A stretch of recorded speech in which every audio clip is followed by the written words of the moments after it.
Good evening, everyone. I'm from Kenya, and I'm going to present on accounting for all HIV-exposed infants in coastal Kenya. So we have been told about the need to end pediatric AIDS, but this is not possible if we don't have accurate data that will show the progress, the gaps, which in turn should inform the strategies for improvement. So in this case, I'm interested in HIV-exposed infants, and we need to document the final HIV results at 18 months or 24 months when they're being discharged from the active follow-up of their status.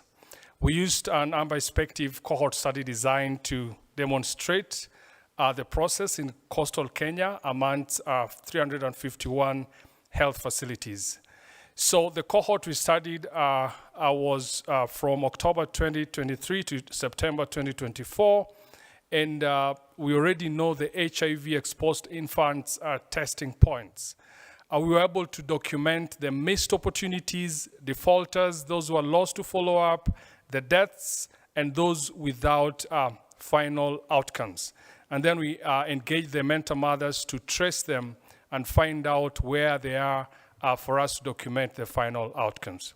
So within a cohort of 2,129 HIV-exposed infants, 2% tested positive, 80% tested HIV negative, but we missed 374. And that was a huge number. And it's not just data, those are people. And amongst the 374, 55 were active but missed tests, possibly because of human resource for health issues or testing commodities or supplies. We had transfer outs that were 151, both self and clinician initiated. There were those who were lost to follow up, 132. That was the 132, and there were deaths, 36 deaths.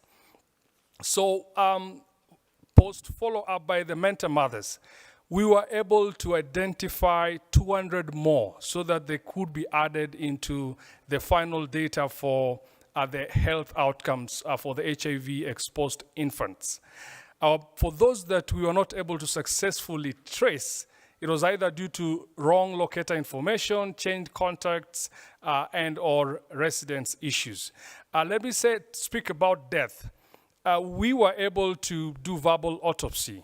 But again, we could not point out that if this child died of TB, it was HIV related or not. So that's something that we need to think about, how we'll be able to take care of that population. So in conclusion, we need to be intentional, and we have to do constant follow-up, accurate documentation, regular follow-ups, and so that we can be able to get accurate or near accurate data to inform the elimination agenda.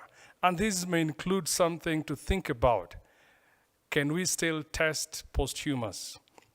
If a child died and we had not tested, is it possible to then test just to know whether this child was infected or not?